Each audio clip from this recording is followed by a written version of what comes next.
കേരളത്തിൽ 3 ഉപതെരഞ്ഞെടുപ്പുകളുടെ ഫലം വന്നിരിക്കുന്നു.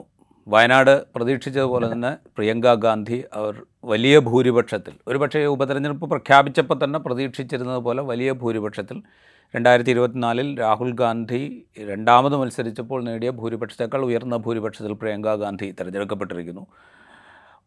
ചേലക്കര LDF നിലനിർത്തിയിരിക്കുന്നു. 996 മുതൽ ഇങ്ങോട്ട് LDF തുടർച്ചയായി നേടുന്ന വിജയം അത് ഈ ഉപതെരഞ്ഞെടുപ്പിലും ആവർത്തിച്ചിരിക്കുന്നു. രണ്ടാമത് തുടർച്ചയായി ഭരണത്തിലിരിക്കെ ചേലക്കരയിൽ 12,000 ചില്ലറ വോട്ടിന് വിജയിക്കുക എന്ന് പറയുമ്പോൾ ആ വിജയത്തിന് തിളക്കത്തിന് ഒട്ടും കുറവില്ല. പാലക്കാടായിരുന്നു സത്യം പറഞ്ഞാൽ ഏറ്റവും അധികം ആളുകൾ ഔത്സുക്യത്തോടെ കണ്ട ഉപതെരഞ്ഞെടുപ്പ്. ഔത്സുക്യം ഉപതെരഞ്ഞെടുപ്പിൻ്റെ മത്സരത്തിൻ്റെ കാര്യത്തിൽ മാത്രമായിരുന്നില്ല, അവിടെ ഓരോ ദിവസവും ഉണ്ടായ സംഭവവികാസങ്ങൾ കൂടിയായിരുന്നു ആ ഉപതെരഞ്ഞെടുപ്പിനെ കൂടുതൽ ശ്രദ്ധേയമാക്കിയത്. ഒരു പരിധി കവിഞ്ഞ ആക്ഷേപങ്ങൾ, ആരോപണങ്ങൾ ഒക്കെ ഉയർന്നു കേട്ടു. അവിടെ CPM BJP ഡീൽ എന്ന് UDFും കോൺഗ്രസ് BJP ഡീൽ എന്ന് LDFും ആരോപിക്കുന്നത് കേട്ടു. അങ്ങനെ പല തരത്തിലുള്ള ആക്ഷേപം കേട്ടു. പക്ഷേ പാലക്കാട് UDF അവരുടെ സിറ്റിംഗ് സീറ്റ് നിലനിർത്തി. സിറ്റിംഗ് സീറ്റ് നിലനിർത്തുക എന്ന് പറയുമ്പോൾ ആ മണ്ഡലത്തിൻ്റെ ചരിത്രത്തിലെ ഏറ്റവും വർദ്ധിച്ച ഭൂരിപക്ഷത്തിന് 2016 ഷാഫി പറമ്പിൽ നേടിയ 17,498 വോട്ട് എന്ന ഭൂരിപക്ഷത്തെ മറികടന്നുകൊണ്ട് 18,000-ലധികം വോട്ടിൻ്റെ ഭൂരിപക്ഷത്തിൽ രാഹുൽ മങ്കൂട്ടത്തിൽ എന്ന ചെറുപ്പക്കാരനായ നേതാവ് നിയമസഭയിലേക്ക് തിരഞ്ഞെടുക്കും. നമ്മൾ ഈ തെരഞ്ഞെടുപ്പ് ഫലത്തെ ഒന്ന് വിലയിരുത്താൻ ശ്രമിക്കുകയാണ്. നമുക്കൊപ്പമുള്ളത് മുതിർന്ന മാധ്യമപ്രവർത്തകരായ MG രാധാകൃഷ്ണനും KJ ജേക്കബുമാണ്. സ്വാഗതം. റിസാലയും ദ ഏഡവും ചേർന്ന് സംഘടിപ്പിക്കുന്ന ഈ ഇലക്ഷൻ സ്പെഷ്യൽ ഡിബേറ്റിലേക്ക് ആദ്യം ശ്രീ MG രാധാകൃഷ്ണൻ എങ്ങനെ കാണുന്നു ഈ ഇലക്ഷൻ ഫലത്തെ? പ്രതീക്ഷിച്ചതിനപ്പുറത്തൊന്നും സംഭവിച്ചില്ല എന്ന് വേണമെങ്കിൽ നമുക്ക് ഒറ്റ നോട്ടത്തിൽ വിലയിരുത്താൻ പറ്റുമോ? അല്ല, വാസ്തവത്തിൽ എന്റെ പ്രതീക്ഷയെ അല്ലെങ്കിൽ എന്റെ കണക്കുകൂട്ടലുകളെ മറികടക്കുന്ന ഒരു വിജയം തന്നെയാണ് ഇവിടെ കോൺഗ്രസിനും UDFനും ഒപ്പം LDFനും ലഭിച്ചിരിക്കുന്നത് എന്നതിനെപ്പറ്റി ഒരു സംശയം എനിക്കില്ല. അതുകൊണ്ട് ഞാൻ പ്രതീക്ഷിച്ചത് വാസ്തവത്തിൽ ഇത്രയും പ്രതീക്ഷിച്ചിരുന്നില്ല. അതിന് കാരണം പ്രിയങ്ക ഗാന്ധിക്ക് ഇത്ര വലിയ ഭൂരിപക്ഷം പോലും ഞാൻ പ്രതീക്ഷിച്ചിരുന്നില്ല. കാരണം അതിന്റെ പോളിംഗ് കുറഞ്ഞതും വയനാട്ടില് വലിയ പോളിംഗ് കുറവുണ്ടായതും ആണ് അതിന്റെ ഒരു പ്രധാനപ്പെട്ട കാരണം. പാലക്കാട് പറഞ്ഞ പോലെ ഇദ്ദേഹം രാഹുൽ മാങ്കൂട്ടത്തിൽ ജയിക്കും എന്നുള്ളത് ഏറെക്കുറെ ഉറപ്പായിരുന്നെങ്കിലും ഇത്രയും വലിയ ഭൂരിപക്ഷം ലഭിക്കും എന്ന് കരുതിയിരുന്നില്ല. ചേലക്കര വാസ്തവത്തിൽ ഇടതുപക്ഷത്തിന്റെ ഒരു സിറ്റിംഗ് സീറ്റാണ്, വളരെ വലിയ കോട്ടയൊക്കെയാണ്. എങ്കിലും ഈ ഒരു ഇത്രയധികം പ്രതികൂല ഘടകങ്ങൾ സർക്കാരിനുണ്ട് എന്ന് നമ്മളൊക്കെ കരുതിയ ഒരു കാലഘട്ടത്തിൽ 8 വർഷത്തിന് ശേഷം ഭരണത്തിൽ 8ാം വർഷമായി തുടരുന്ന ഒരു സമയം, ലോക്സഭാ തെരഞ്ഞെടുപ്പിലെ അതിദയനീയമായ പരാജയം, പിന്നെ ഒരുപക്ഷെ സിവിൽ സൊസൈറ്റിയിൽ നിന്നോ അതോ അത് മാധ്യമ മേഖലയിൽ നിന്നോ ഇത്രയും അധികം ഇടതുപക്ഷ വിരുദ്ധ വികാരമുണർന്ന ഒരു കാലം എനിക്ക് 87 വിമോചന സമര കാലത്തിനെ പറ്റി എനിക്കറിയില്ല. പക്ഷെ അതിന് ശേഷം ഒരു കഴിഞ്ഞ 10-40 വർഷത്തിനിടയിൽ ഇത്രയും അത് തീരെ അടിസ്ഥാനരഹിതമോ അല്ലെങ്കിൽ മാധ്യമങ്ങളുടെ ഗൂഢാലോചനയായിരുന്നു എന്ന് ഞാൻ വിശ്വസിക്കുന്നില്ല. പലതും പല കാരണങ്ങളും ഇടതുപക്ഷത്തിന്റെ സംഭാവന തന്നെയാണ്, ഇടതുപക്ഷ വിരുദ്ധമായിട്ട് മനുഷ്യരെ ചിന്തിപ്പിച്ചതിലും ഒക്കെ. ഇങ്ങനെ ഒരു അവസ്ഥയിൽ നിൽക്കുന്ന സമയത്ത് 8 വർഷവും കഴിഞ്ഞു, ഇനി 1.5 വർഷം മാത്രമേ ബാക്കിയുള്ളൂ.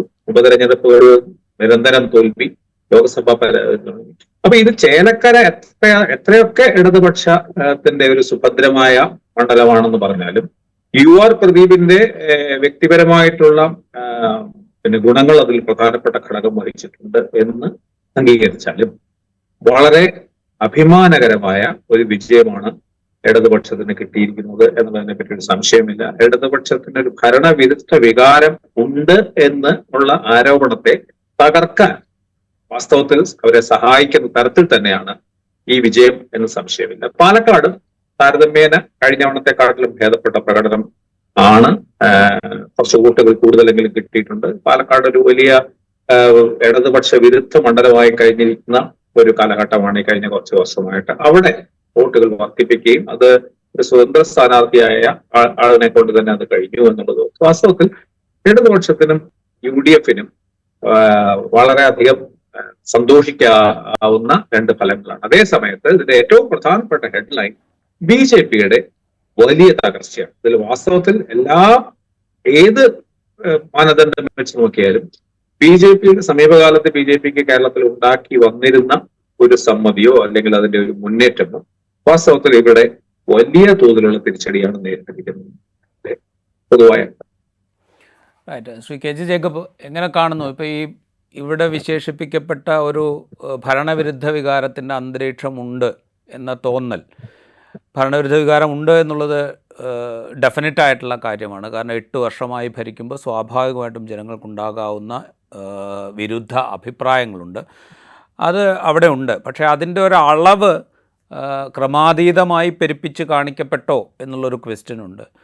അതോ ഈ ജനങ്ങളുമായി ബന്ധമില്ലാത്ത വിഷയങ്ങളെ ചൊല്ലിയുള്ള വിമർശനങ്ങൾ, ഇപ്പോൾ ADGP-യുടെ RSS നേതാക്കളുടെ സന്ദർശനം അല്ലെങ്കിൽ പൂരം കലക്കലുമായി ബന്ധപ്പെട്ട വിഷയങ്ങൾ, ഇത്തരം കാര്യങ്ങളൊക്കെ ജനങ്ങളുടെ ദൈനംദിന ജീവിതവുമായി അത്രത്തോളം അടുപ്പമില്ലാത്തൊരു സംഗതിയാണ്. അപ്പോൾ ഈ ഭരണവിരുദ്ധ വികാരം എന്ന് പറയുന്ന സംഗതിയെ ഇതൊക്കെയായിട്ട് ചേർത്ത് വെച്ചുകൊണ്ട് നമ്മൾ പെരുപ്പിച്ച് കാണിക്കുകയും, നമ്മളെന്ന് പറഞ്ഞാൽ മാധ്യമങ്ങൾ അടക്കമുള്ള പൊതുസമൂഹത്തിൻ്റെ വിവിധ വിഭാഗങ്ങൾ പെരുപ്പിച്ച് കാണിക്കുകയും അതൊന്നുമല്ല പ്രശ്നങ്ങൾ എന്ന് ജനങ്ങൾ പറയുകയും ചെയ്യുന്നൊരു കാഴ്ചയാണോ നമ്മൾക്ക്? ആ നിലയ്ക്ക് ഞാൻ ഇടതുപക്ഷത്തിൻ്റെ കാര്യം മാത്രമാണ് കേട്ടോ ഇവിടെ ചോദിക്കുന്നത്. ഇടതുപക്ഷത്തെ സംബന്ധിച്ച് ഈ തെരഞ്ഞെടുപ്പ് ഫലം അവർക്ക് കുറെ കൂടെ ആശ്വാസം പകരുന്ന ഒന്നായി മാറുന്നുണ്ടോ? MGR പ്രാഥമികമായിട്ട് പറഞ്ഞ ഓരോ സെന്റൻസിനോടും യോജിപ്പാണ്. അപ്പം എനിക്കിനി അത് റിപ്പീറ്റ് ചെയ്യേണ്ട ആവശ്യമില്ല. പിന്നെ അങ്ങനെ ആകുമ്പോൾ എനിക്ക് രാജീവ് ചോദിച്ച ചോദ്യത്തോട് മുമ്പോട്ട് പോകാൻ പറ്റും. ഇപ്പം ചേലക്കരയിൽ അൻവറിന്റെ സ്ഥാനാർത്ഥിക്ക് 3500 വോട്ട് കിട്ടി. DMK എന്നാണ് അദ്ദേഹത്തിന്റെ പാർട്ടിയുടെ പേര്. ഈ DMK-ക്കാർ തമിഴ്നാട്ടിൽ നിന്ന് വന്ന് ചേലക്കരയിൽ വോട്ട് ചെയ്തതല്ലോ. ആ 3500 വോട്ടും CPM-ന്റെ വോട്ടാണെന്നാണ് ഞാൻ കണക്കാക്കുക. അതാണ് നിങ്ങൾ മുമ്പേ പറഞ്ഞ യഥാർത്ഥ പ്രശ്നം. CPM ഭരണത്തിനെതിരെയുള്ള മനുഷ്യരുടെ യഥാർത്ഥ പ്രശ്നത്തിൽ CPM-കാർക്ക് തന്നെയുള്ള അസംതൃപ്തി ആ 3500 വോട്ടാണ് ഞാൻ കണക്കാക്കുക. ആ 3500 വോട്ട് CPM-കാർ പോയി DMK-ക്ക് ചെയ്യണമെന്നുണ്ടെങ്കിൽ വേറൊരു 3500 കൂടി ചെയ്യാതെ പോയിട്ടുണ്ട്. അവർക്ക് CPM-നെതിരെ വോട്ട് ചെയ്യാൻ പറ്റാത്തത് കൊണ്ട് പോയി വോട്ട് ചെയ്യാത്തവരുള്ളൂ. അതുകൂടി കണക്കാക്കി നോക്കിയാൽ റിയലിസ്റ്റിക് ആയിട്ട് അടുത്ത തെരഞ്ഞെടുപ്പിലേക്ക് പോകുമ്പം ഒരു ലെവൽ പ്ലേയിങ് ഫീൽഡ്, അതായത് നമ്മൾ സാധാരണഗതിയിൽ മാധ്യമങ്ങൾ ഉണ്ടാക്കിക്കൊണ്ടിരുന്ന ഒരു ഈ കെട്ടുകാഴ്ചകൾക്ക് പുറത്തുള്ള ഈ ചർച്ചകൾ, അതല്ല മനുഷ്യരെ ബാധിക്കുന്നത്. യഥാർത്ഥ പ്രശ്നങ്ങൾ വേറെ ഉണ്ടെന്ന് MGR വളരെ കൃത്യമായിട്ട് നിരീക്ഷിച്ചത് തന്നെയാണ് എനിക്കും പറയാനുള്ളത്. അതിൻ്റെ അകത്ത് അതിഭീകരമായിട്ടുള്ള സർക്കാർ വിരുദ്ധത, അതിഭയങ്കര ഇടത് വിരുദ്ധത, അതിഭയങ്കര CPM വിരുദ്ധത, അതിഭീകരമായിട്ടുള്ള പിണറായി വിജയൻ വിരുദ്ധത, ഇതൊക്കെ മനുഷ്യരുടെ ഇടയ്ക്ക് ഉണ്ട് എന്ന് പറയുമ്പം അതങ്ങനെയല്ല എന്ന് ഈ 2 തെരഞ്ഞെടുപ്പുകളിൽ നിന്നും വളരെ കൃത്യമായിട്ട് കാണുന്നുണ്ട്. അതേസമയം LDF-ന്റെ ഇപ്പം ഞാൻ കഴിഞ്ഞ കേരളത്തിന്റെ തെക്കും വടക്കും 1-2 CPM പരിപാടികൾ പങ്കെടുക്കാൻ വേണ്ടി പോയപ്പോൾ അവിടുത്തെ മനുഷ്യരോടൊക്കെ സംസാരിച്ചപ്പോൾ അവർക്കൊക്കെ ഉണ്ടായിരുന്ന ചില അമർഷങ്ങൾ ആണ് ഞാൻ ചേലക്കരയിലെ ആ 3500 വോട്ടിൽ കാണുന്നത്.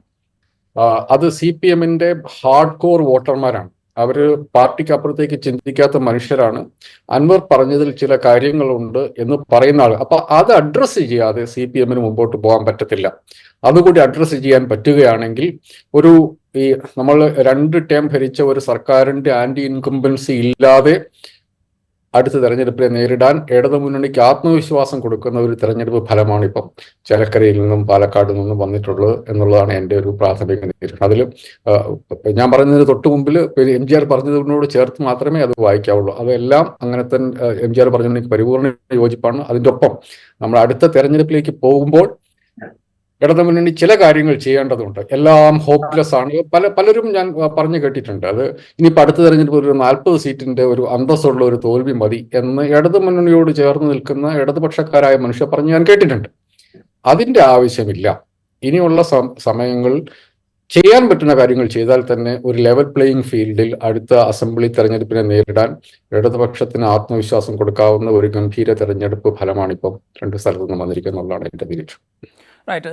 ജേക്കബ്, കഴിഞ്ഞ ലോക്സഭാ തെരഞ്ഞെടുപ്പ് കഴിഞ്ഞപ്പോൾ, ലോക്സഭാ തെരഞ്ഞെടുപ്പിൻ്റെ ഫലം വന്നു കഴിഞ്ഞപ്പോൾ ബി ജെ പിക്ക് കേരളത്തിൽ നമ്മൾ പ്രതീക്ഷിക്കാത്ത വിധത്തിലുള്ള, അല്ലെങ്കിൽ നമുക്ക് മനസ്സിലാകാതിരുന്ന വിധത്തിലുള്ള ഒരു വളർച്ച ഉണ്ടായിട്ടുണ്ട് എന്നൊരു വിലയിരുത്തലുണ്ടായിരുന്നു. ഇപ്പോൾ ആറ്റിങ്ങൽ, ആലപ്പുഴ, ചേലക്കരയുടെ തന്നെ ഭാഗമായ, ചേലക്കര കൂടി ഭാഗമായ ആലത്തൂർ, പാലക്കാട് എന്നിങ്ങനെയുള്ള ലോക്സഭാ മണ്ഡലങ്ങളിലൊക്കെ ബി ജെ പിക്ക് കിട്ടിയ വോട്ട് വിഹിതം വെച്ചുകൊണ്ട് ബി ജെ പി അപ്രതീക്ഷിതമായ ഒരു വളർച്ച ഉണ്ടാക്കുന്നു എന്നൊരു വിലയിരുത്തലുണ്ടായിരുന്നു. വോട്ട് പെർസെൻറ്റേജിലും അത് നമ്മൾ കണ്ടിരുന്നു. അങ്ങനെ ഒരു രാഷ്ട്രീയ മാറ്റത്തിൻ്റെ തുടർച്ച, അല്ലെങ്കിൽ അങ്ങനെ ഒരു രാഷ്ട്രീയ മാറ്റം ഉണ്ടായതല്ല, അതൊരു ലോക്സഭാ തെരഞ്ഞെടുപ്പിലുണ്ടായ ചലനം മാത്രമാണ് എന്നുള്ളൊരു സൂചന ഈ പാലക്കാട് ഫലം കാണുമ്പോൾ തോന്നുന്നുണ്ടോ? പാലക്കാട് വേറൊരു കാര്യം കൂടി നമ്മൾ ഓർക്കണം. പാലക്കാട് കഴിഞ്ഞ പ്രാവശ്യം ശ്രീധരന് കിട്ടിയ വോട്ടുകൾ മുഴുവൻ ബി ജെ പിയുടെ വോട്ടാണ് എന്ന് വിചാരിക്കുമ്പോഴാണ് നമ്മൾ വലിയ തകർച്ച ഉണ്ടായി എന്ന് നമ്മൾ കാണുന്നത്. അതൊരു ശരിയായ കാഴ്ചയല്ല. കാരണം ഞാൻ കഴിഞ്ഞ പ്രാവശ്യം പാലക്കാട് അസംബ്ലി തെരഞ്ഞെടുപ്പ് നടക്കുമ്പോൾ ഞാൻ പാലക്കാട് പോയിരുന്നു. അപ്പം ശ്രീധരനെ ദൈവത്തെ കാണുന്നത് പോലെയാണ് മനുഷ്യർ കണ്ടുകൊണ്ട് ഞാൻ കണ്ടിട്ടുണ്ട്. അദ്ദേഹത്തിന്റെ കാലിൽ വീഴുന്ന, അദ്ദേഹത്തിന്റെ പ്രായം 90 വയസ്സ് വന്നിട്ടുണ്ട്. ഐ മീൻ ഒരു 70-80 വയസ്സുള്ള മനുഷ്യർ വരെ അദ്ദേഹത്തിന്റെ കാലിൽ വീഴുന്നത് ഞാൻ കണ്ടിട്ടുണ്ട്. അപ്പൊ അദ്ദേഹത്തെ ഒരു ഗോഡ് സെന്റ് ആയിട്ട് കണക്കാക്കിയ ആൾക്കാർ, അങ്ങനെ അദ്ദേഹത്തിന് ധാരാളം വോട്ട് കിട്ടിയിട്ടുണ്ട്. അപ്പൊ അത് മുഴുവൻ ബി ജെ പിയുടെ വോട്ടാണെന്ന് പറഞ്ഞുകൂടാ. പിന്നെ ബി ജെ പിക്ക് അകത്തുള്ള പടലപ്പടക്കങ്ങൾ. പിന്നെ ഏറ്റവും അതിശയകരമായിട്ട് എനിക്ക് തോന്നിയ ഒരു കാര്യം, ഞാൻ പാലക്കാട് ഈ തെരഞ്ഞെടുപ്പിനും പോയിരുന്നു. അപ്പോൾ പാലക്കാട് ബസ് സ്റ്റാൻഡിന്റെ മുമ്പിലുള്ള, ഞാൻ കുറച്ച് ഫോട്ടോസ് എടുത്ത് വെച്ചിട്ടുണ്ട്, ഇനിയിപ്പോൾ തെരഞ്ഞെടുപ്പ് കഴിഞ്ഞുകൊണ്ട് അതിന് പബ്ലിഷ് ചെയ്യാമെന്ന് എനിക്ക് തോന്നുന്നു. ഒരൊറ്റ സ്ട്രീറ്റ് ലൈറ്റ് ഇല്ലാത്ത ഒരു ഒരു ഒരു ഒരു മുനിസിപ്പാലിറ്റിയാണ് പാലക്കാട്. നിങ്ങൾക്ക് Palakkad municipality B J P ഭരിക്കുന്നതാണ്.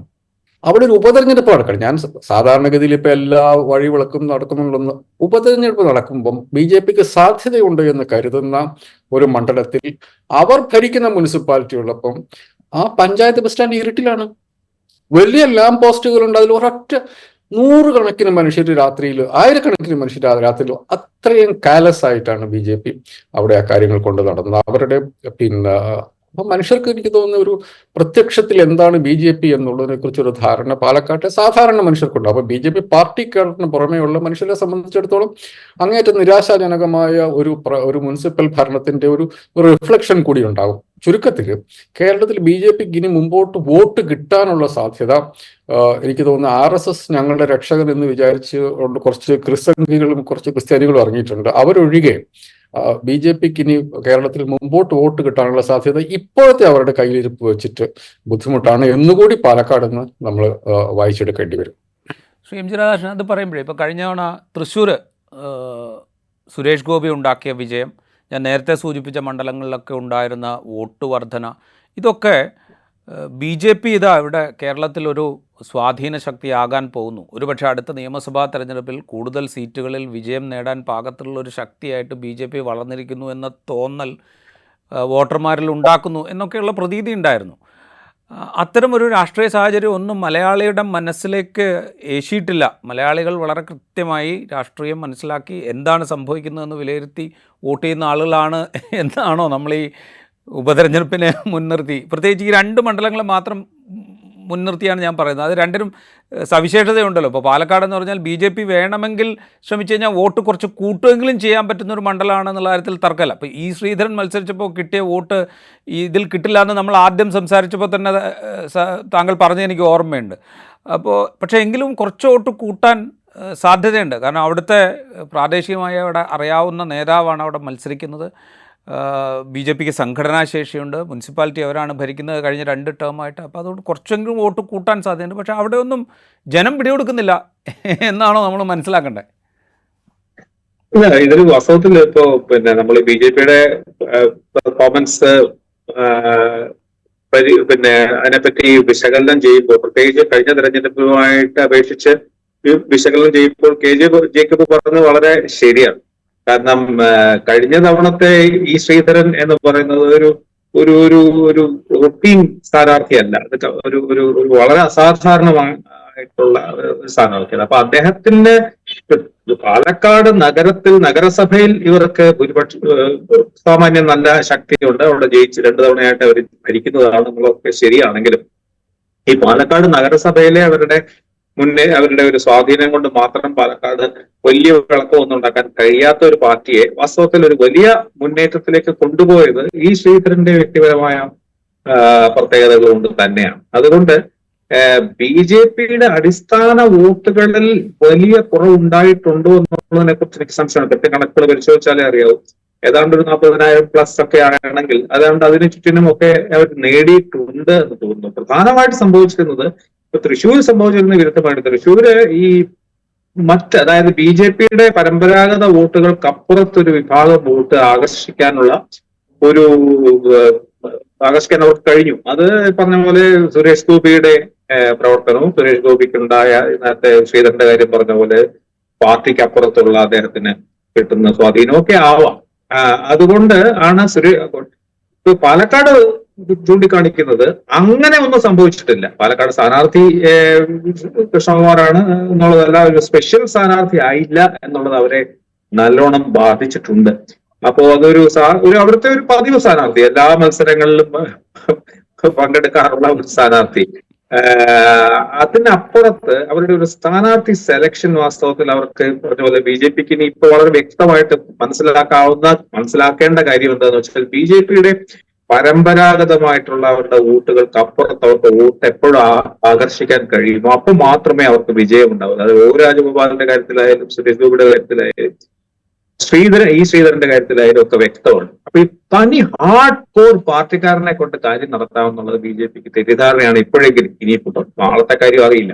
അതുകൊണ്ട് അവിടെ അവരെ സ്ഥാനാർത്ഥി തെരഞ്ഞെടുത്തത്, ആ പാർട്ടിക്കാരനെ തെരഞ്ഞെടുത്തത് തന്നെ അവർക്ക് അബദ്ധം പറ്റി. പക്ഷെ അതേ സമയത്ത് പാർട്ടിയുടെ ഹാർഡ് കോർ വോട്ടുകൾ കിട്ടിയിട്ടുണ്ടാവാം കുറെ അധികം, അതിന് സംശയമൊന്നുമില്ല. അപ്പോ പിന്നെ ഈ മുസ്ലിം വിഭാഗത്തിന് അല്ലെങ്കിൽ ക്രിസ്ത്യൻ വിഭാഗത്തിൽ നിന്നെങ്കിലും വോട്ട് ഉണ്ടാവും എന്നാണ് ഉണ്ടായിരുന്ന പല കണക്കുകളും, പ്രത്യേകിച്ച് ഈ മുനമ്പം ഇതിന്റെയൊക്കെ അത് ഞാൻ അവിടേക്ക് ഞാൻ വരികയായിരുന്നു. ഇപ്പൊ മുനമ്പം വലിയ സജീവ ചർച്ചാ വിഷയമാക്കിയിരുന്നു ബി ജെ പി. സത്യത്തിൽ നമ്മളൊക്കെ പുറത്തുനിന്ന് കാണുന്നതിനേക്കാൾ കൂടുതൽ പാലക്കാട് മുനമ്പം ചർച്ചാ വിഷയമാക്കിയിരുന്നു ബി ജെ പി. പ്രത്യേകിച്ച് കൽപ്പാത്തി, അതുപോലെ താരേക്കാട്, നൂറണി ഇത് തുടങ്ങി ഈ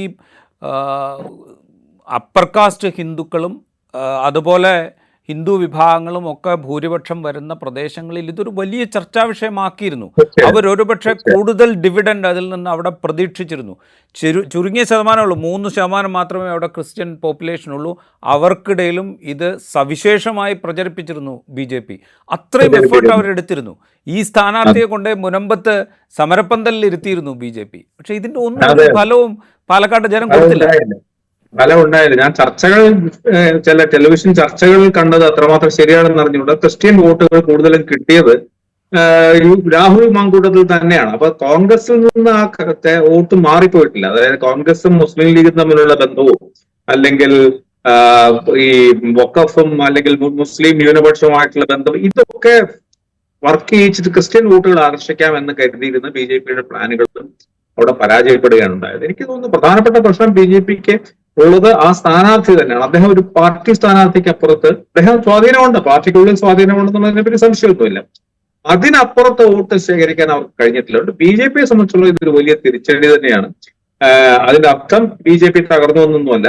പക്ഷേ അവിടെ ഒരു പ്രധാനപ്പെട്ട സംഗതി, ഇപ്പുറത്ത് ഈ മറുപക്ഷ ചർച്ചകളിലേക്ക് പോകുമ്പോൾ നമുക്ക് പറയാവുന്നതാണ്. ആ ചർച്ചകളിൽ ഈ പറഞ്ഞ പോലെ SDPI പിന്നെ ജമാഅത്ത് ഇസ്ലാമിയുടെ ഒക്കെ പിന്തുണ സമാഹരിക്കുന്നതുകൊണ്ടാണ് അവർക്ക് UDF ഇത്രയും ശരിയായിരിക്കാം ഒരു പരിധി വരെ. പക്ഷെ ഇത്രയും വലിയ ഭൂരിപക്ഷം കിട്ടിയ കോൺഗ്രസ് സ്ഥാനാർത്ഥിക്ക് ഈ SDPI പിന്നെ ജമാഅത്ത് ഇസ്ലാമിയുടെയും കൂടെ പിന്തുണ അതിൽ പ്രധാനപ്പെട്ട ഘടകമായിരുന്നു എന്ന് CPM-ന്റെ MP ഗോവിന്ദൻ പറയുന്ന വാസ്തവത്തിൽ ഒരു കൗണ്ടർ പ്രൊഡക്റ്റീവ് ആയിട്ടുള്ള ഒരു ആർഗ്യുമെന്റ് ആണെന്ന് എനിക്ക് തോന്നുന്നു. കാരണം അത്രയൊന്നും വലിയ സ്വാധീനം, അത്ര ഒരു വലിപ്പമോ അല്ലെങ്കിൽ സ്വാധീനമോ അവർക്ക് അനുവദിച്ചു കൊടുക്കുന്നത് വാസ്തവത്തിൽ അത്രമാത്രം ശരിയാണോ എന്ന് എനിക്ക് സംശയമാണ്. അതുകൊണ്ടൊന്നും അല്ല.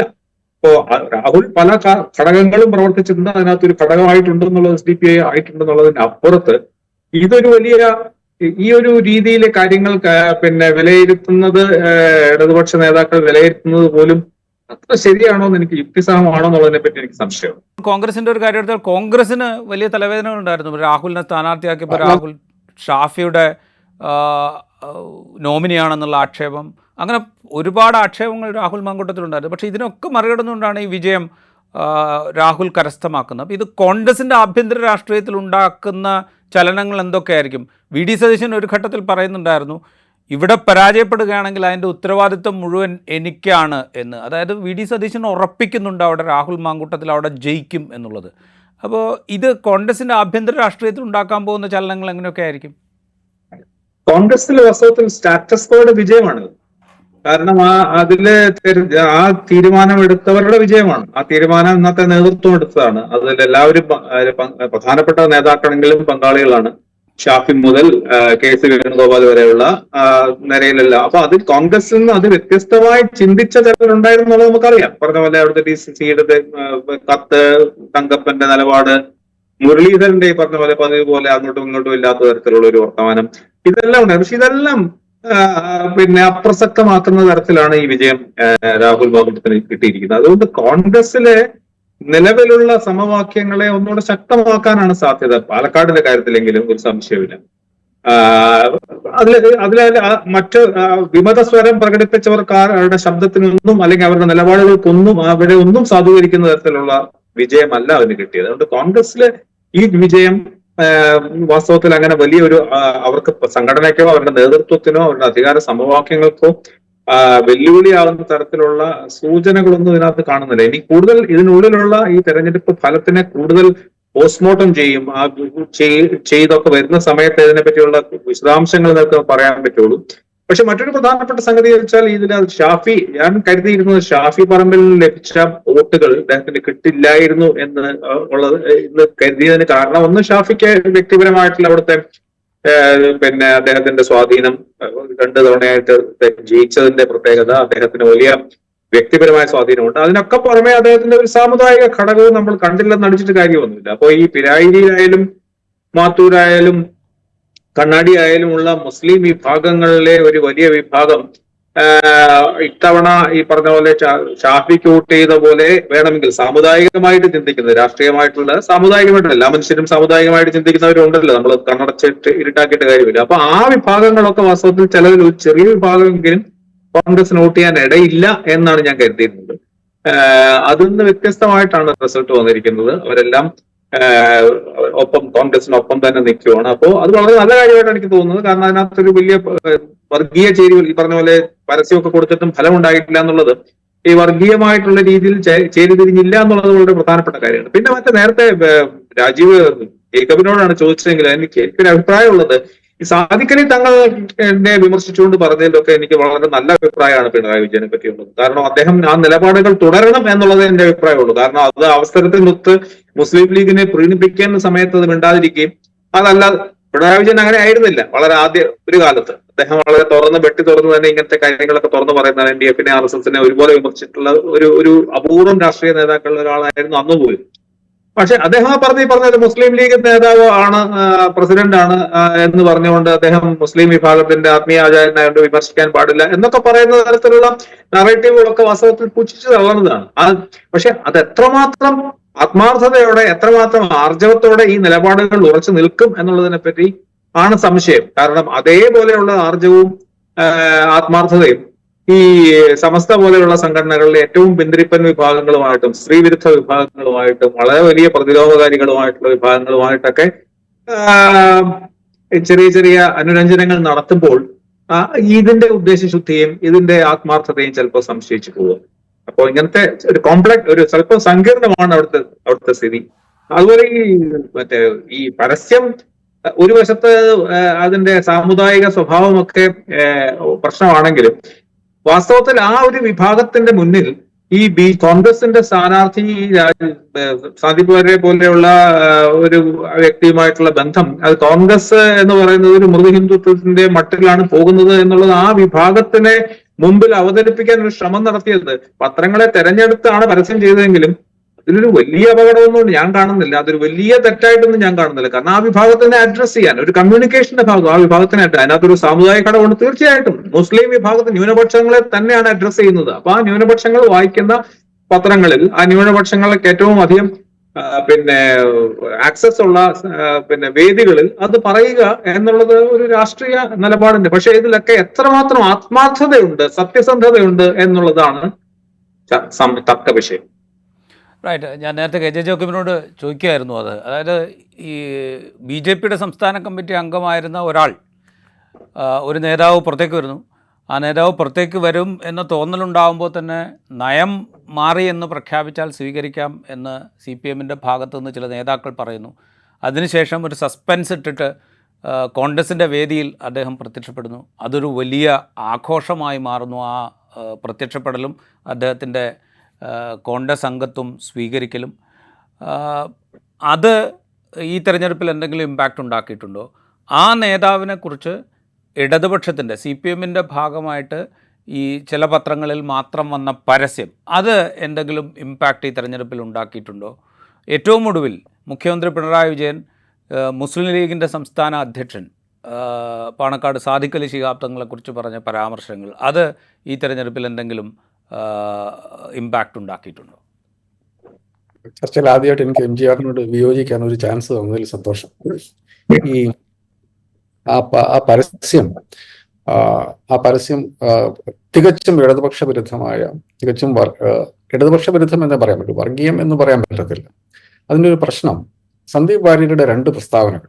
ഒന്ന്, കശ്മീരിൽ ബഹളം ഉണ്ടാക്കുന്ന ആളുകളെ കഴുത്തിൽ ടയറിട്ട് കത്തിക്കും. 2, മഹാത്മാഗാന്ധിയെ ചെറുതായിട്ടൊന്ന് വെടിവെച്ചു. ഇത് 2 മുസ്ലിങ്ങളുടെ പ്രശ്നമല്ല. അതാണ് അതിൻ്റെ പ്രശ്നം. ഇത് 2 ഓർക്കേണ്ടത് മുസ്ലിങ്ങളല്ല.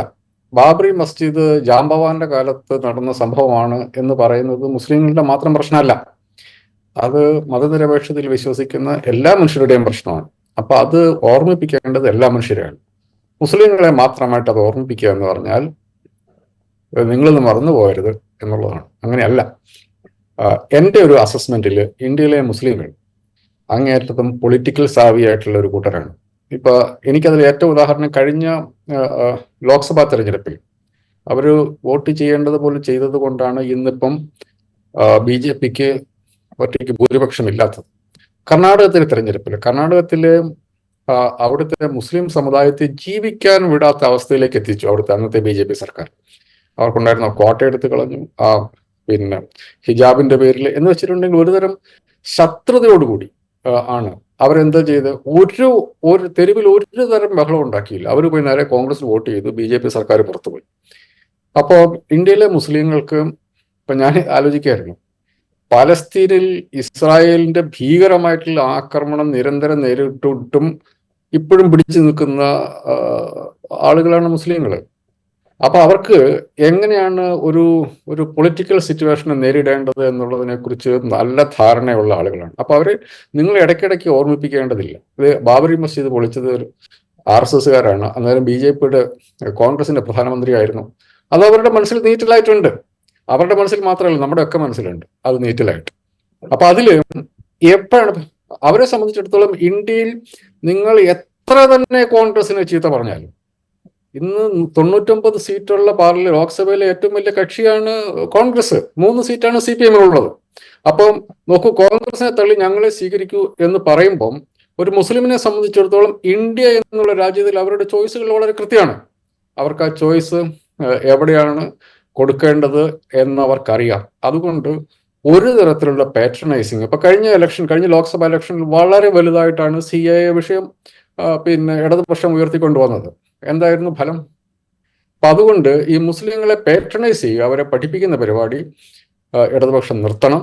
ഇടതുപക്ഷത്തിന്റെ രാഷ്ട്രീയത്തിന്റെ ഏറ്റവും അടിസ്ഥാനം എനിക്ക് തോന്നുന്ന നമ്മുടെ കൽക്കട്ട ഹദീസ് ഒരുവിധ എല്ലാ പിന്നെ ഇടതുപക്ഷത്തിന്റെ ട്രീറ്റിസസുകളും പിന്നെ ന്യൂനപക്ഷ സംരക്ഷണം എന്നുള്ളത് അതൊരു സംസ്കാരത്തിന്റെ ലക്ഷണമാണ്. അതുകൊണ്ട് അത് ഇടതുപക്ഷത്തിന്റെ ലക്ഷണമാണ്. അതിൽ ഉറച്ചു നിൽക്കുക എന്നുള്ളതല്ലാതെ ഇടയ്ക്കിടയ്ക്ക് ഞങ്ങളാണ് ന്യൂനപക്ഷ സംരക്ഷകർ എന്ന് പ്രത്യേകിച്ച് മുസ്ലിങ്ങളെ ഓർമ്മിപ്പിക്കേണ്ട ഒരു ആവശ്യമില്ല. അത് അവരെ ഓർമ്മിപ്പിക്കുന്നത് ഒരു മര്യാദകേടാണ്, ഒരു പാട്രണൈസിങ് ആണ് എന്നുള്ളതാണ് എൻ്റെ വിശ്വാസം. ഞാൻ നേരത്തെ ചോദ്യത്തിന് മുമ്പുള്ള ഒരു കാര്യം, അതുകൊണ്ട് ആ പരസ്യം തികഞ്ഞ മര്യാദകേടാണ് എന്ന് ഞാൻ വിശ്വസിക്കുന്നു.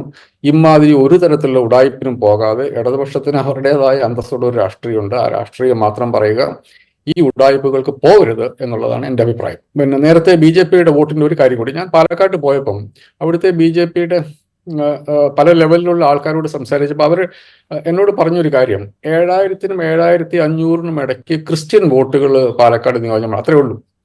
അതിൽ പകുതി വോട്ട് ഞങ്ങൾക്ക് കിട്ടും എന്നവർ ഉറപ്പിച്ചു പറഞ്ഞു. അവർ അതിനു വേണ്ടിയിട്ടുള്ള ഈ വർത്തമാനങ്ങളൊക്കെ, അതിന് പറ്റിയ വർത്തമാനങ്ങളൊക്കെ പുരോഹിത വൃത്തത്തിൽ നിന്ന് വരികയും ചെയ്തു. പക്ഷേ ആ വോട്ടൊന്നും BJP കിട്ടിയതായിട്ട് നമുക്ക് തോന്നുന്നില്ല. അപ്പം കേരളത്തിൽ ഇപ്പോൾ വലിയ തോതിൽ വർദ്ധിച്ചു വരുന്ന ഒരു ക്രിസ്ത്യൻ വർഗീയതയുണ്ട്. ആ ക്രിസ്ത്യൻ വർഗീയതയെ അതിൻ്റെ പാറ്റേൺ എന്നുള്ളത് വളരെ കൃത്യമായിട്ട് RSS BJP ഇന്ത്യയിൽ 80% ഹിന്ദുക്കളുള്ള ഇന്ത്യയിൽ ഹിന്ദുമതം അപകടത്തിൽ എന്ന് എങ്ങനെയാണോ മനുഷ്യരെ പറഞ്ഞു വിശ്വസിപ്പിക്കുന്ന അതേ പാറ്റേണിൽ കേരളത്തിലെ അധികാരത്തിൽ, സമ്പത്തിൽ, സാമൂഹ്യ പദവികളിൽ അവരുടെ ജനസംഖ്യയ്ക്ക് അതീതമായ പ്രസൻസ് ഉള്ള ക്രിസ്ത്യൻ വിഭാഗങ്ങൾ കേരളത്തിൽ അപകടത്തിലാണ് എന്ന് പറഞ്ഞ് വലിയ തോതിൽ മുസ്ലിം ന്യൂനപക്ഷത്തെ അപരവൽക്കരിക്കാനും അതിൽ കൂടി വർഗീയത വളർത്താനുള്ള വലിയ ശ്രമം കേരളത്തിൽ RSS BJPയും ഒരു സംഘം പുരോഹിതന്മാരും കൂടി ചേർന്ന് നടത്തുന്നുണ്ട്. ആ ശ്രമം വോട്ടാക്കി മാറ്റാനുള്ള ഒരു ശ്രമം പാലക്കാട് നടന്നിരുന്നു. അതും വിജയിച്ചില്ല എന്ന് വേണം മനസ്സിലാക്കാൻ. അപ്പം ആ വർത്തമാനവും ഒന്ന് കഴിഞ്ഞു എന്ന് വേണം നമ്മൾ. ഈ മുനമ്പം അടക്കം, ഈ മുനമ്പത്തേക്ക് വെച്ചിട്ട് വഖഫ് വെച്ചിട്ട് കൊണ്ടാവുന്ന വർത്തമാനങ്ങൾ അതിഭീകരമാണ്. ഇപ്പൊ കഴിഞ്ഞ ദിവസം മലബാറിൽ ഒരു പള്ളിയിൽ ഉണ്ടായ ഒരു സംഭവവുമായി ബന്ധപ്പെട്ട് എന്ത് വൈൽഡായിട്ടുള്ള അലിഗേഷൻസ് ആണ് ക്രിസ്ത്യൻ ഗ്രൂപ്പുകളിൽ നടക്കുന്നത് അറിയാം. അപ്പം അത് മുഴുവൻ ഈ മുസ്ലിം ഹെയ്റ്റ് ആണ് അതിൻ്റെ അകത്ത് ഉണ്ടാകുന്നത്. അതിന്റെ മുഴുവൻ എന്നിട്ട് BJPക്ക് എന്താണ് കുഴപ്പം, RSSന് എന്താണ് കുഴപ്പം എന്ന് ഈ പുരോഹിതന്മാരടക്കം ചോദിക്കുന്ന ഒരു അവസ്ഥയിലേക്ക് വന്നപ്പോൾ ഞാനതിങ്ങനെ വിചാരിച്ചു, ജീസസ് ഈ ഭവനത്തിന്റെ രക്ഷകൻ എന്നൊക്കെ പറയുന്നതിന്റെ ചുറ്റത്ത് ജീസസ് എന്നുള്ള മാറ്റി RSS എന്നൊക്കെ എഴുതുന്ന ഒരു അവസ്ഥയിലേക്ക് വരുന്നുണ്ട്. അപ്പൊ പാലക്കാട്ട് BJP പ്രതീക്ഷിച്ചിരുന്ന അതാണ്. ആ 7000 വോട്ടിൻ്റെ അകത്ത് ഒരു 3500 വോട്ട് ഞങ്ങൾക്ക് കിട്ടും. അപ്പോൾ ശ്രീധരന് കിട്ടിയ 50,000 പ്ലസ് 3500 എന്നൊരു കണക്ക് അവരുടെ കയ്യിലുണ്ടായിരുന്നു. ആ വോട്ട് കിട്ടിയിട്ടില്ല എന്ന് വേണം നമ്മൾ മനസ്സിലാക്കാം. അങ്ങനെ നോക്കിക്കഴിയുമ്പം നമുക്ക് കേരളത്തിൽ, അതാണ് ഞാൻ നേരത്തെ പറഞ്ഞത്, ഈ കേരളത്തിൽ LDF വേഴ്സസ് UDF എന്നും LDFന്റെ ബേസ് വോട്ട് ഇപ്പോഴും സേഫ് ആണ് എന്നുള്ളൊരു മെസ്സേജ് ഈ രണ്ട് ഉപതെരഞ്ഞെടുപ്പിൽ നിന്നും നമുക്ക് വായിച്ചെടുക്കാൻ പറ്റും എന്നുള്ളതാണ് എനിക്ക് തോന്നുന്നത്. ജേക്കബ്, അവിടെ ഞാനൊരു കാര്യം ചോദിച്ചോട്ടെ. ഇപ്പോൾ ഈ മുനമ്പം വിഷയം പാലക്കാട് വലിയ തോതിൽ ഉപയോഗിക്കാൻ BJP ശ്രമിച്ചു എന്നുള്ളതിനകത്ത് ഒരു തർക്കമില്ല. അത് ഫലം കണ്ടില്ല എന്നുള്ളതും അവിടെ നിൽക്കുകയാണ്. ഇപ്പോൾ നമ്മുടെ മുമ്പിലുണ്ട് അത് വലിയ തോതിൽ അവിടെ ഫലം കണ്ടില്ല എന്ന്. കാരണം അത് ക്രിസ്ത്യൻസിൻ്റെ ഇടയ്ക്ക് മാത്രം ഉപയോഗിക്കാനല്ല അവർ ശ്രമിച്ചത്. അവിടെ മറ്റ് ഹിന്ദു വിഭാഗങ്ങൾക്കിടയിലും വളരെ സജീവമായിട്ട് നാളെ നിങ്ങളുടെ ഭൂമി ഇത് വഖഫാണ് എന്ന് ആരെങ്കിലും പറഞ്ഞു കഴിഞ്ഞാൽ നിങ്ങൾക്ക് നോട്ടീസ് വരും എന്ന് പ്രചരിപ്പിക്കുകയാണ് BJP അവിടെ ചെയ്തത്. ഇത് നമ്മൾ പറയുമ്പോൾ ഇതിനെ രാഷ്ട്രീയമായി ഉപയോഗിക്കാൻ മറ്റു പാർട്ടികളും അത്രയൊന്നും മടി കാണിച്ചിട്ടില്ല എന്നുള്ളത് കൂടെ നമ്മൾ കാണണം. അപ്പോൾ അവർക്ക് കൂടിയിട്ടുള്ളൊരു മെസ്സേജാണ് സത്യം പറഞ്ഞ ഈ ഇലക്ഷൻ റിസൾട്ട് എന്ന് നമ്മൾ മനസ്സിലാക്കണം. അപ്പോൾ അത് മനസ്സിലാക്കിക്കൊണ്ട് ഈ BJP പെരുമാറും എന്ന് നമ്മൾ പ്രതീക്ഷിക്കരുത്. BJP ഇനിയും ഇത് തന്നെയായിരിക്കും അവർ പ്രചരിപ്പിക്കാൻ ചെയ്യും. മറ്റ് രാഷ്ട്രീയ പാർട്ടികളെങ്കിലും ഈ റെസ്പോൺസിബിലിറ്റി, ഈ ഉത്തരവാദിത്ത ബോധം ഇനിയെങ്കിലും കാണിക്കും എന്ന് കരുതണം എന്ന് ഞാൻ കരുതാം. കാരണം അത് UDF കോൺഗ്രസോ ചെയ്യുമെന്ന് ഞാൻ വിചാരിക്കുന്നില്ല. ഇപ്പൊ ഞാൻ ഈ KPCC അധ്യക്ഷൻ ബാബറി മസ്ജിദിനെ കുറിച്ച് പറയുമ്പോൾ അത് ജാംബവാന്റെ കാലത്തേതാണ് എന്ന് പറഞ്ഞാൽ കോൺഗ്രസിനെ സംബന്ധിച്ചിടത്തോളം ഇപ്പം SDPI ഇന്നിപ്പം അവിടെ പ്രചരണം നടത്തുകയാണ്. എന്നെ സംബന്ധിച്ചിടത്തോളം കേരളത്തിലെ ഒരു ഭീകര സംഘടനയാണ് SDPI എന്ന് പറയും.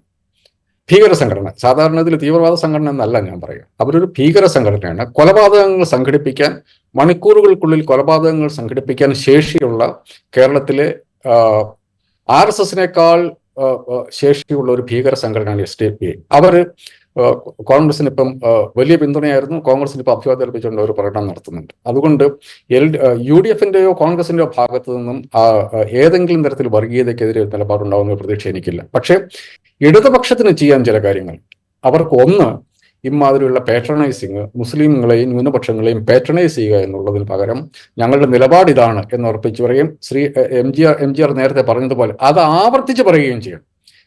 അതിലെനിക്ക് ഒരു അഭിപ്രായ വ്യത്യാസം MGR പറഞ്ഞ് സൂചിപ്പിച്ചത് എന്താണെന്ന് വെച്ചിട്ടുണ്ടെങ്കിൽ സമസ്ത പോലെയുള്ള സമ്പ്രദായങ്ങൾ. അതിൽ എൻ്റെ ഒരു റീഡിങ് ഇങ്ങനെയാണ്. അതായത് ഇപ്പം നമ്മുടെ പരമ്പരാഗത മുസ്ലിം വിഭാഗങ്ങൾ, സുന്നി വിഭാഗങ്ങളുടെ അവരെ കുറിച്ചുള്ള എൻ്റെ ഒരു അസസ്മെന്റ്, അവരുടെ മതവുമായി ബന്ധപ്പെട്ട കാര്യത്തിൽ അങ്ങേയറ്റം ഓർത്തഡോക്സ് ആയിരിക്കുമ്പോഴും ഒരു കണക്കിൽ പറഞ്ഞാൽ അവർ ഫണ്ടമെന്റലിസ്റ്റ് പൊസിഷൻസ് എടുക്കുമ്പോഴും മതനിരപേക്ഷമായ ഒരു സമൂഹത്തിൽ, ഒരു മൾട്ടി കൾച്ചറൽ സമൂഹത്തിൽ എങ്ങനെയാണ് ജീവിക്കേണ്ടത് എന്നുള്ളതിനെ കുറിച്ച് നല്ല ധാരണയുള്ള ആളുകളാണ്. എന്ന് വെച്ചാൽ നമ്മുടെ നാട്ടിലെ 90% സുന്നി മുസ്ലിങ്ങൾ അവരുടെ ഇപ്പം സ്ത്രീ വിരുദ്ധ നിലപാടുകൾ ഇപ്പം MGR സൂചിപ്പിച്ചു, അത് വളരെ ശരിയാണ്. എന്ന് മാത്രമല്ല, അവരുടെ പല ഈ ഉസ്താദുമാരുടെയൊക്കെ പ്രസംഗം കേട്ട് കഴിഞ്ഞിട്ടുണ്ടെങ്കിൽ നമ്മൾ ഏത് കാലത്താണ് ജീവിക്കുന്നത് എന്ന് നമ്മൾ അതിശയിച്ചു പോകുന്ന വർത്തമാനങ്ങൾ അവർ പറയും. അപ്പോഴും കേരളം പലതരം ഒരുവിധ എല്ലാ മതങ്ങളും ജീവിക്കുന്ന മനുഷ്യരാണെന്നും അവിടെയൊക്കെ നമ്മൾ ഏകദേശം ഒരു മലയാളികളുടെ ഒരു ഒരു ഒരു ഒരു ഒരു സിൻക്രറ്റിക് കൾച്ചറിലാണ് നമ്മൾ ജീവിക്കുക എന്നുള്ള ഉത്തമമായ ധാരണയോടുകൂടി 14 നൂറ്റാണ്ട് കാലത്തെ അവരുടെ ജീവിതാനുഭവത്തിന്റെ അടിസ്ഥാനത്തിലാണ് അവർ ജീവിക്കുന്നത്. അപ്പം സമസ്തയെ എൻഗേജ് ചെയ്യുക എന്നുള്ളത് ഇടതുപക്ഷ രാഷ്ട്രീയത്തിന് ചെയ്തേ പറ്റൂ. സമസ്ത പോലെയുള്ള സുന്നി സംഘടനകളെ എൻഗേജ് ചെയ്യുക. അപ്പൊ അതിലും അവരെ മതനിരപേക്ഷതയിൽ ഉറപ്പിച്ചു നിർത്താൻ വേണ്ടി ഇടതുപക്ഷം അവരോട് എൻഗേജ് ചെയ്യണം. അതേസമയം മതപരമായ കാര്യങ്ങളിൽ ഇടതുപക്ഷത്തിന് പ്രത്യേകിച്ച് റോളൊന്നുമില്ല. മത രീതിയെ, മതചര്യകളെ ഒക്കെ അത് അവരുടെ സ്വഭാവത്തിന് വേണ്ടി വിടുക, അതിലേതെങ്കിലും കാര്യത്തിൽ മാറ്റം വരുത്തണം എന്നുള്ള അവർക്ക് വിടുക. അതേസമയം അവരെ സെക്യുലർ പക്ഷത്ത് ഉറപ്പിച്ചു നിർത്താൻ വേണ്ടിയിട്ട് അവരെ എൻഗേജ് ചെയ്യുക എന്നുള്ളത് ഇടതുപക്ഷത്തിന്റെ ഉത്തരവാദിത്തമാണ് എന്ന് ഞാൻ കരുതുന്നു. അവിടെ പോലും എൻഗേജ് ചെയ്യുക എന്നുള്ളതാണ്, അവരെ പാട്രണൈസ് ചെയ്യുക എന്നുള്ളതല്ല. ഈ വഖഫിന്റെ കാര്യത്തിൽ പോലും ഇപ്പം ഞാൻ കാണുന്നത് എന്താണെന്ന് വെച്ചിട്ടുണ്ടെങ്കിലും വഖഫിന്റെ പേരിൽ നടക്കുന്ന അതിഭീകരമായ നുണക്കഥകൾ. ഇപ്പം ഫോർ എക്സാമ്പിൾ, വഖഫ് ട്രൈബ്യൂണൽ എന്ന് പറഞ്ഞാൽ അതൊരു മുസ്ലിം ബോഡിയാണ്. വഖഫ് ട്രൈബ്യൂണലിന്റെ ഉത്തരവിന് പുറത്ത് ഇന്ത്യയിൽ കോടതികളില്ല. ഇതൊക്കെ നുണകളാണ്. വഖഫ് ട്രൈബ്യൂണൽ ഒരു സെക്യുലർ ഇൻസ്റ്റിറ്റ്യൂഷനാണ്. വഖഫ് ട്രൈബ്യൂണലിന്റെ ഏത് വിധിക്കെതിരെയും ഹൈക്കോടതിക്ക് നേരിട്ട് കേസെടുക്കാം. അത് അഗ്രീവഡ് ആയിട്ടുള്ള പാർട്ടികൾക്ക് ഹൈക്കോടതിയിൽ പോകാം. അതുകൂടാതെ സാധാരണഗതിയിൽ ഇല്ലാത്ത, കാരണം വഖഫ് ട്രൈബ്യൂണൽ എന്നുള്ളത് സെഷൻസ് കോർട്ട്, ഒരു സെഷൻസ് ജഡ്ജി പ്രിസൈഡ് ചെയ്യുന്ന ഒരു ട്രൈബ്യൂണലാണ്. അപ്പൊ സാധാരണഗതിയിൽ അതിൽ അപ്പീൽ ആൾക്കാർ പോവുകയാണ്. അതിന് പകരം ഈ നിയമത്തിൽ, വഖഫ് നിയമത്തിൽ ഹൈക്കോടതിക്ക് നേരിട്ട് കേസെടുക്കാൻ പറ്റുന്ന ഈ വഖഫ് ട്രൈബ്യൂണലിന്റെ വിധി സ്ഥിരപ്പെടുത്തുകയോ അസ്ഥിരപ്പെടുത്തുകയോ മാറ്റം വരുത്തുകയോ ചെയ്യാനുള്ള അവകാശം ഇന്ത്യൻ നിയമത്തിലുണ്ട്. അപ്പൊ ഇത്തരം കാര്യങ്ങളിൽ മനുഷ്യരോട് സത്യം പറയാനുള്ള ഇപ്പോഴും എനിക്ക് തോന്നുന്നു കമ്മ്യൂണിസ്റ്റ് പാർട്ടികളൊന്നും, ഇടതുപക്ഷ LDF ആരും ഇതുമായി ബന്ധപ്പെട്ട ഒരു നിലപാട് നാട്ടുകാരോട് പറഞ്ഞിട്ടില്ല. വേറൊരു കാര്യം, ഈ മുനമ്പത്തെ കാര്യമാണെങ്കിൽ 1950 ഒരു മുസ്ലിം മനുഷ്യൻ ഒരു മുസ്ലിം സംഘടനയ്ക്ക് വഖഫ് കൊടുത്ത സ്ഥലമാണത്. അതിന്റെ പുറത്ത് വേറെ ആർക്കെങ്കിലും അവകാശവാദം ഉണ്ടെങ്കിൽ അവരത് കോടതിയിൽ തെളിയിക്കേണ്ടതുണ്ട്. അതൊരു വഖഫ് പ്രോപ്പർട്ടിയാണ് എന്നുള്ളത് വസ്തുത. അപ്പൊ അതിൽ ഞാൻ ഇതുവരെ പഠിച്ചതിനകത്ത് ഞാൻ അതിൻ്റെ അകത്ത് തരികട കളിച്ചത് ഫാറൂഖ് കോളേജിന്റെ മാനേജ്മെന്റാണ്. അവരെ മുൻപിലോട്ട് കൊണ്ടുവന്ന് നിർത്തി അവരെ കൊണ്ട് അത് പരിഹാരം കാണിക്കുക എന്നുള്ളതല്ലാതെ സംസ്ഥാന സർക്കാർ അതിൽ കൂടുതൽ ഏതെങ്കിലും തരത്തിൽ ഇടപെടൽ നടത്തുക എന്ന് പറഞ്ഞാൽ അത് മണ്ടത്തരായിരിക്കും, അത് അപ്രായോഗികമായിരിക്കും. അപ്പൊ ഇത്തരം കാര്യങ്ങളിൽ സാമുദായികമായി ചേരിതിരിവുണ്ടാക്കാനുള്ള ശ്രമങ്ങൾ ഏത് കൊച്ചു പ്രശ്നത്തിന്റെ പുറത്ത്, അതാണ് ഞാൻ പറഞ്ഞ ചെമ്മത്തൊട്ടി എന്ന് പറഞ്ഞ ഒരു സാധാരണ ഗ്രാമത്തിൽ, അവിടെ മുസ്ലിങ്ങളെ ഇല്ലാത്ത ഒരു ഗ്രാമത്തിൽ അവിടെ നടന്നൊരു സംഭവവുമായി ബന്ധപ്പെട്ട് അവിടുത്തെ പള്ളിയിലെ അച്ഛൻ തന്നെ പറഞ്ഞു, ആര് സംഭവിച്ചു എന്ത് സംഭവിച്ചെന്ന് ഞങ്ങൾക്ക് അറിയില്ല എന്ന് പറഞ്ഞു. പക്ഷെ അതുപോലും ഒരു മുസ്ലിം വിരുദ്ധം കൂടിയല്ല, മുസ്ലിം വെറുപ്പുണ്ടാക്കാനുള്ള പ്രചരണായുധമായി ഉപയോഗിക്കുമ്പോൾ ഇക്കാര്യങ്ങളിൽ വളരെ പെട്ടെന്ന് സത്യം പുറത്തു പറയാനുള്ള ഉത്തരവാദിത്വം സർക്കാരിനുണ്ട്, ഇടതുപക്ഷ പ്രസ്ഥാനങ്ങൾക്കുണ്ട്. എന്ന് മാത്രമല്ല, ഇമാതിരിയുള്ള സമുദായത്തിൽ കുത്തിത്തിരിപ്പുണ്ടാക്കുന്നവർക്കെതിരെ അതിശക്തമായ നിയമ നടപടികൾ എടുക്കാനുള്ള ഉത്തരവാദിത്വം കൂടി സംസ്ഥാന സർക്കാരാണ്. ഞാനത് ചെമ്പന്തൊട്ടി എന്ന് പറഞ്ഞ സ്ഥലത്തെ പ്രശ്നം, ഞാനത് ആ സമയത്ത് ആ നാട്ടിലുണ്ടായിരുന്നു. അത് നടക്കുന്നത് VD സതീശന്റെ ഭാഷയിൽ പറഞ്ഞ വെള്ളത്തിന് തീ പിടിപ്പിക്കാൻ പറ്റുന്ന തരത്തിലുള്ള നുണകളാണ് പറഞ്ഞുണ്ടാക്കുന്നത്. ആ നാട്ടിൽ ജീവിക്കുന്ന 2 സമുദായങ്ങൾ തമ്മിൽ സ്പർദ്ധ ഉണ്ടാക്കാനുള്ള ശ്രമമാണ്. ഇതൊന്നും സർക്കാർ കണ്ടില്ലെന്ന് നടിക്കുന്നു. എന്തിന് CPM കണ്ടില്ലെന്ന് നടിക്കുന്നു? CPM എന്ന് പറയുന്ന രാഷ്ട്രീയ പാർട്ടി, സർക്കാർ പിന്നെ തിരിഞ്ഞു വരുമ്പോൾ സമയം എടുക്കുന്നു. CPM എന്ന് പറയുന്ന രാഷ്ട്രീയ പാർട്ടി ഇതൊന്നും കാണുന്നില്ല എന്നുള്ളത് ഖേദകരമായ കാര്യമാണ്. അതുകൊണ്ട് ഈ കാര്യത്തിൽ ഇടതുപക്ഷത്തിന് ന്യൂനപക്ഷ അവകാശങ്ങളോട് സക്രിയമായിട്ട് എൻഗേജ് ചെയ്യാനുള്ള ഉത്തരവാദിത്വമുണ്ട്. അത് മാത്രം ചെയ്താൽ മതി. അതിൽ കൂടുതൽ വലിയ പേട്രണൈസിങ്ങിന്റെ ആവശ്യമൊന്നുമില്ല. അതിൽ നിയമപരമായി രാഷ്ട്രീയപരമായി ചെയ്യാനുള്ള ഉത്തരവാദിത്വ ബോധം ഇടതുപക്ഷം കാണിക്കണം എന്നുള്ളതാണ് എൻ്റെ അഭിപ്രായം. ഞാൻ അവസാനമായിട്ട് ഒരിക്കൽ കൂടി MG രാധാകൃഷ്ണനിലേക്ക്. MG രാധാകൃഷ്ണൻ, ഞാൻ ഈ തെരഞ്ഞെടുപ്പ് ഫലം വന്നതിന് ശേഷം ഏറ്റവും കൗതുകകരമായി കേട്ടൊരു പ്രതികരണം ശ്രീ K മുരളീധരൻ്റേതായിരുന്നു. പാലക്കാട്ടെ വിജയത്തെക്കുറിച്ച് അദ്ദേഹം ആ വിജയത്തിൻ്റെ കൃത്യമായ വിലയിരുത്തൽ നടത്തുന്നു. അവിടെ നടന്ന സകല പ്രചാരണങ്ങളെയും അതിജീവിച്ചുകൊണ്ട് കോൺഗ്രസ് അവിടെ, UDF അവിടെ ഉജ്ജ്വലമായ വിജയം നേടി എന്ന് അദ്ദേഹം പറയുന്നു. അതിനുശേഷം അദ്ദേഹം ചേലക്കരയിലേക്ക് വരുന്നു. ചേലക്കരയിലാണ് പാലക്കാട്ടേക്കാൾ കൂടുതൽ കോൺഗ്രസും UDFും ചിട്ടയോടുകൂടി സംഘടനാപരമായ പ്രവർത്തനം കാഴ്ചവെച്ചത്. അതിൻ്റെ ഫലം അവിടെ ഉണ്ടായില്ല. ഭരണവിരുദ്ധ വികാരം ഉണ്ടായിട്ട് പോലും അത് മുതലെടുക്കാൻ കഴിയാത്തൊരു സാഹചര്യം കേരളത്തിലുണ്ട് എന്ന് UDFും കോൺഗ്രസും മനസ്സിലാക്കണം. അതുകൂടെ മനസ്സിൽ വെച്ചുകൊണ്ടായിരിക്കണം ഇനി അങ്ങോട്ട് പ്രവർത്തിക്കേണ്ടത് എന്ന് കെ മുരളീധരൻ പറഞ്ഞു വയ്ക്കുന്നുണ്ട്.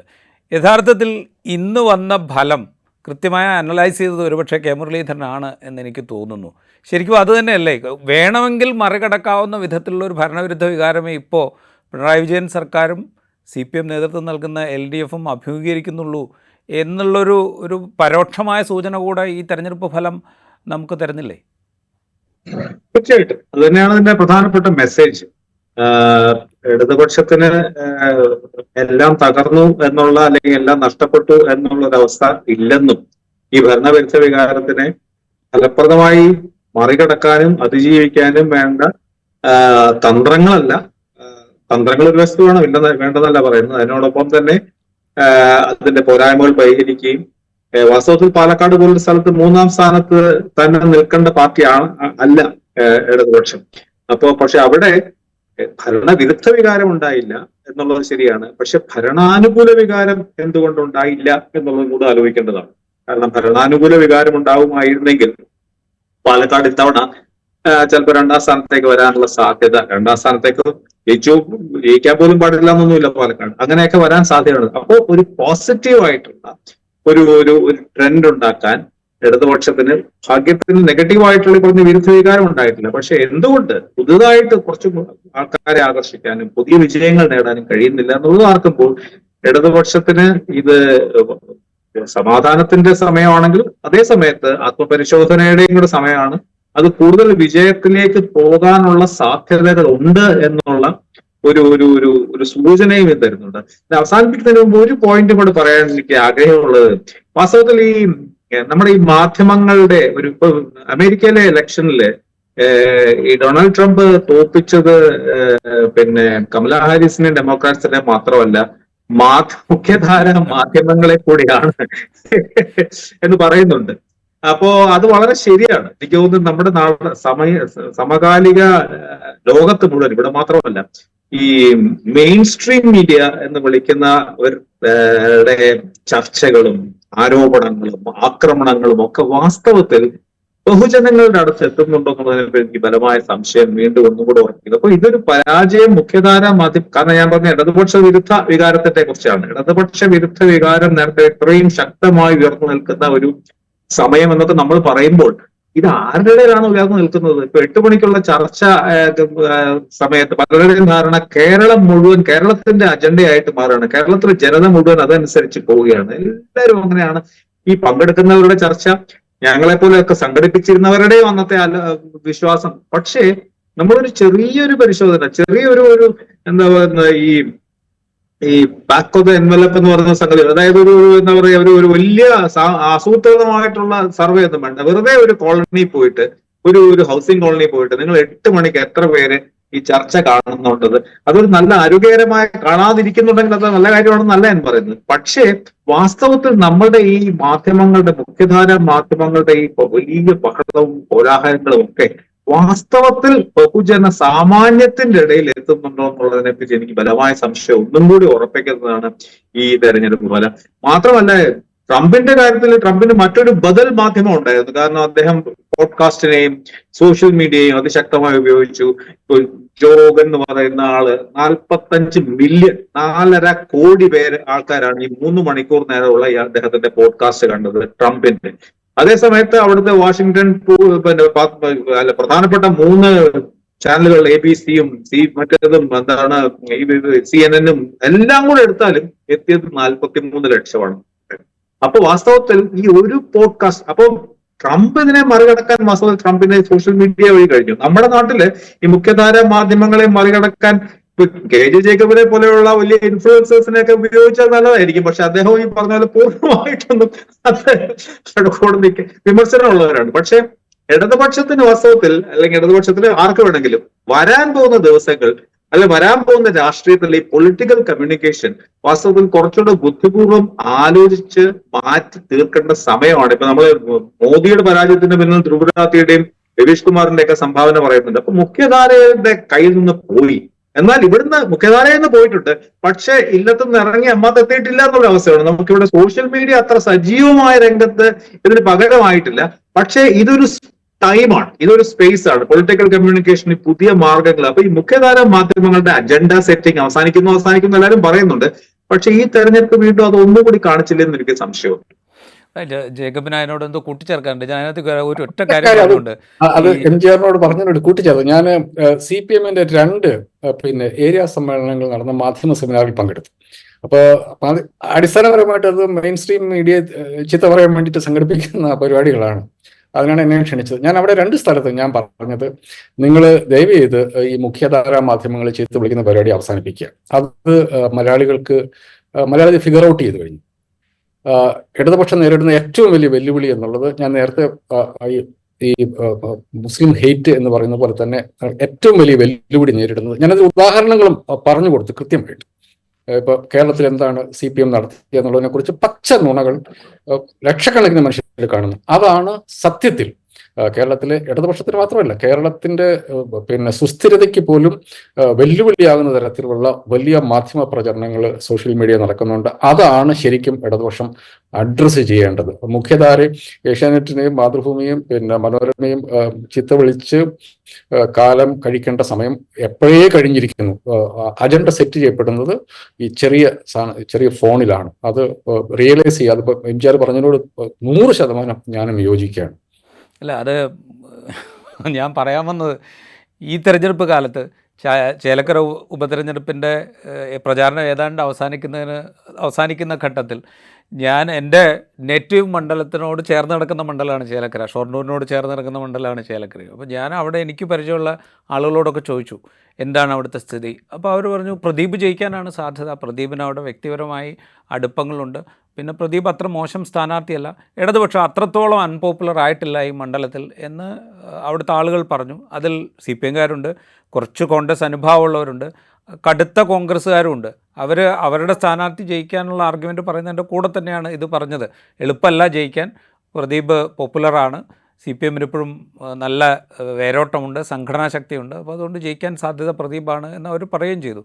അപ്പോൾ ഞാൻ ഈ അസസ്മെൻറ്റ് ഈ മുഖ്യധാരാ മാധ്യമങ്ങളിലെ പ്രമുഖനായിട്ടുള്ള ഒരാളുമായിട്ട് പങ്കുവച്ചപ്പോൾ അദ്ദേഹം ഒരു കാരണവശാലും ഇത് സമ്മതിക്കില്ല, അവിടെ ഒരു കാരണവശാലും LDF ജയിക്കില്ല, അത്രത്തോളം ശക്തമായ ഭരണവിരുദ്ധ വികാരം അവിടെ ഉണ്ട് എന്ന് സ്ഥാപിക്കാൻ അദ്ദേഹം ശ്രമിച്ചത് എനിക്ക് ഓർമ്മയുണ്ട്. അപ്പോൾ ഇത് നമ്മൾ എന്താ പറയുക, നിർമ്മിച്ചെടുത്ത ഒരു കൂടിനുള്ളിലിരുന്നുകൊണ്ടാണ് നമ്മൾ ഈ വിവരങ്ങൾ സ്വീകരിക്കുകയും അസസ് ചെയ്യുകയും ചെയ്യുക. അല്ലാതെ അടച്ചു വെച്ചൊരു കൂട്ടിലിരുന്നുകൊണ്ടാണ്, അല്ല തുറന്നു വെച്ചൊരു കൂട്ടിലിരുന്നിട്ടല്ല. അതിൻ്റെ ഒരു പ്രശ്നമുണ്ടെന്ന് എനിക്ക് പലപ്പോഴും തോന്നിയിട്ടുണ്ട്. അതുകൊണ്ടാണ് പലപ്പോഴും ഈ ചർച്ചകളിലൊക്കെ ഇങ്ങനെ വളരെ ഏകപക്ഷീയമായ നിലപാടുകൾ വന്നു പോകുന്നതും എന്ന് തോന്നുന്നു.